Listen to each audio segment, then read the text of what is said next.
What's up guys, it's Scrub Tank here and this is James. Today we're going to be playing League of Legends.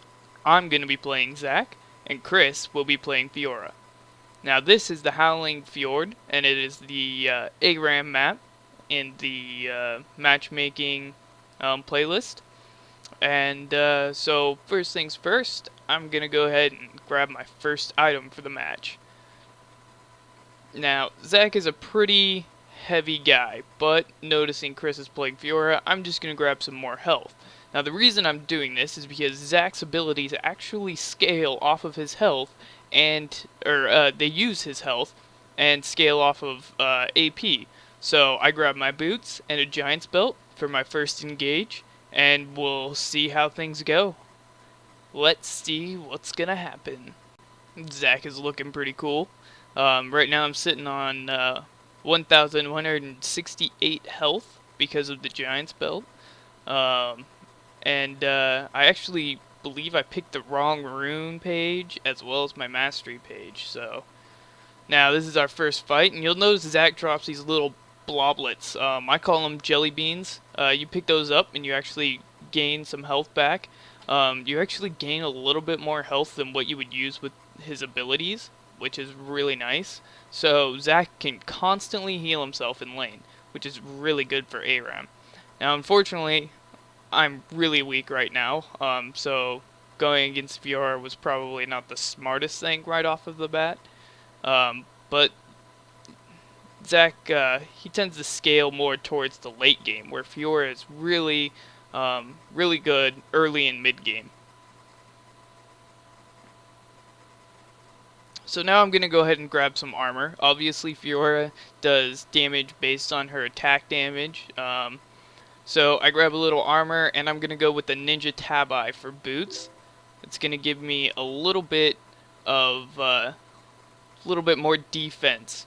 So the way I build Zac is very health and armor oriented, but I also do get things like Rally's and Liandry's Torment and things like that, just so I can get some more ability power and still gain lots of health with my character.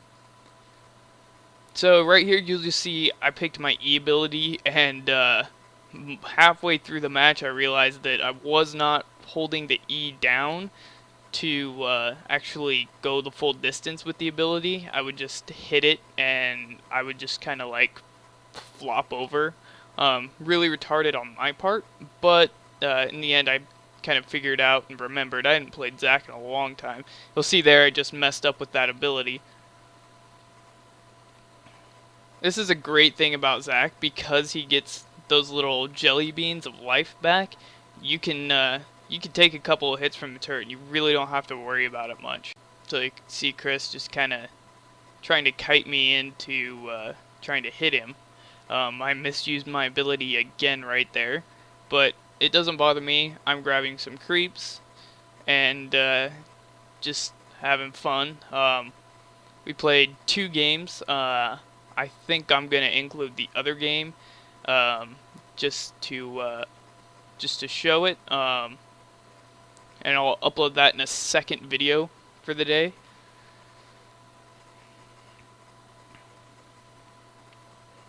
So you'll see there I actually remembered how to use my ability, and now I'm getting ulted, but I take less damage in the ulted form of Zac. Basically what Zac does is bounces up in the air, and Fiora came out of her ult and I pretty much killed her relatively quickly. So with Zac's ult, he does a huge amount of damage the first time he hits you with his ult, and then it cuts back a little bit, and then it cuts back a little bit more, doing a little bit less damage each time. So if you're unfamiliar with the ARAM map, I cannot actually go back to buy items until I'm dead. So right here it looks like I'm pretty much dead. Yeah. Also, enemies can walk over those jelly beans of mine and get rid of them. So it looks like I've got enough for my Ninja Tabi. I get that, and I go ahead and get a little bit more armor to help fend off that Fiora, because he's got some pretty mean items. I don't know if I've showed them yet. Yeah, so he's got a Phage right now, a longsword, and his Berserker's Greaves. So his current AD is 138. My armor is 107, so I'm not taking it as much damage. But you can see towards the middle of the game that that goes up way more. And Fiora's active ability can also increase her attack speed as well. And yeah, it gets pretty bad sometimes. There's times where I believe he's killed me from like full health. You'll see there, he just basically kited me into that turret, and I ended up sustaining lots of damage from the ultimate and the turret alone. So I had to retreat and grab some health, and I come back to get back in the fight, and I'm pretty sure he ends up killing all my little guys. Nope, I was wrong. It looks like I killed him, but just barely. I just barely survived that. And it looks like I'm going to take this tower. Oh, he's back up, so I may end up taking... Yep, I take the tower, but I die after taking the tower, which isn't too big of a deal. I do have 1,600 in gold, so we're gonna go ahead and spin that. I'm gonna grab the Sunfire Cape just so if he's attacking me, he takes some burn damage. And I'm gonna go ahead and start on my Rylai's Crystal Scepter, mostly because I'm not doing the damage that I need to be doing at this point in the game. So he's gonna keep coming up and probably push really hard now. So I'm gonna go try and stop him, try and keep my turret safe, but it looks like it's gonna go down anyways. So try and keep this other turret safe. I'm gonna go for it. He picks up the health, and at this point I say screw it, and I'm just gonna try and fend off these creeps. That way he can't push that tower as hard. So I'm gonna go ahead and bounce over to him, pop my ultimate, deal some substantial amount of damage. He pops his ultimate too, deals some pretty good damage, but I'm gonna fight back as best as I can right here, and looks like it's all in vain. He escapes with just a few hundred health left, and continues on pushing. So right now I'm gonna go ahead and wait to respawn and hopefully defend this other tower so it doesn't go down too. It's kind of a bad game for me for the most part. So I'm back up. I'm gonna just basically not get the item right now, and I'm gonna go ahead and try and save this tower because he's already started hitting it. So I swing over to him, and he gets my tower, but I get him in the process. Now I'm gonna run up and kill some creeps, and hopefully I can do some damage to a tower or take a tower before he comes back up, and we can go from there. I'm really trying to pull out all the stops that I possibly can right now. Grabbing health along the way, get more creep kills, gotta get that gold.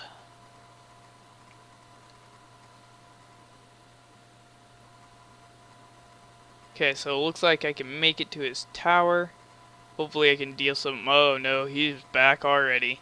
So he's dishing out the damage to me already. I can't really do anything at this point. So I'm just gonna try and maybe kill him. Hopefully, no, nope. There was no hopefully about it. So I'm gonna go ahead and grab my Giant's Belt just so I have more health instead of getting my Blasting Wand. I'd rather have more health right now than be able to do damage. The more health I have, the more I can sustain what he's doing.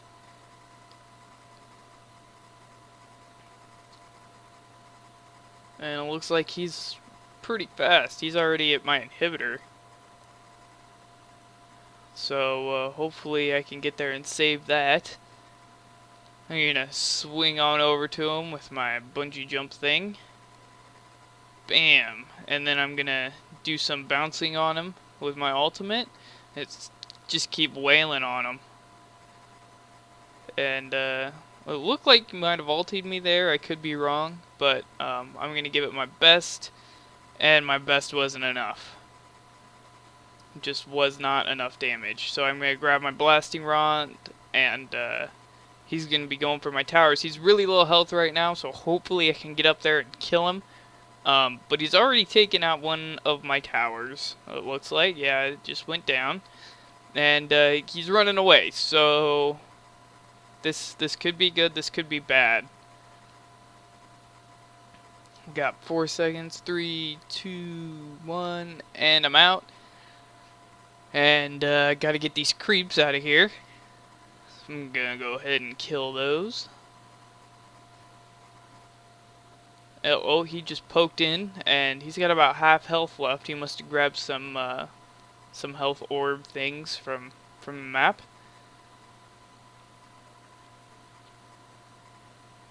And looks like he's gonna come for me, so I'm gonna try and take him out here. I'm gonna swing at him with everything I've got, and it looks like it just wasn't enough. He's still alive, and I'm almost dead. Almost dead. So he's gonna pop in there and use a lot of his cooldown, so I'm just gonna take my chance and kill him right then and there. Now, I have to be really careful because I'm really low health right now, and I gotta get this creep wave out of the way. As you can see, I'm using lots of abilities, but that's also because I can get my health back from those abilities. So that really helps with the sustaining in the lane part. You can see visually my health is going up, and that's going to help me push the lane just a little bit harder, which makes Zac a really great top lane pick for 5v5 or even 3v3. You know, honestly, it makes Zac a really good pick all around, just because he's so good at being able to keep that sustainability in his lane. Now, he's not exactly the fastest at clearing waves of creeps, but he's definitely a lot better than some comparable matchups, such as Darius or things like that. So I'm pushing the lane as best as I can right now. It's not really that great. I don't have a lot of AP, but I am getting a lot of health back. I do have my Sunfire Cape, which I don't know if that does damage to creeps. It may, but it does a little bit of damage. You'll see that Fiora just pops out of the bush. She's using her ultimate. I pick up the health, and I use my ultimate. Now, that really doesn't help me much because I'm already dead at this point. And there, I just exploded into my passive. So it looks like he's going to kill all 4 of my little bloblets. I don't get to come back to life, which is another great thing about Zac's abilities, especially in lane situations, especially with a top lane situation. If the other person is really weak and you can pop, if you get that passive early game, you can potentially do lots of damage, come back with more health than the person that killed you, and maybe even pick him off. So it looks like what I'm going to do now is go ahead and get my Liandry's Torment. The reason I'm doing this is because Rylai's Crystal Scepter slows. Liandry's Torment actually does damage based on slowing or stunning effects, but it looks like it's too late. Fiora is already in my base attacking my Nexus, and this, folks, looks like it's pretty much game at this point. I don't think I can kill him in time, and there we go. He's invulnerable, and I just lost the game. Thanks for watching, guys, and I'm going to include that video next up on our playlist. Thanks for watching.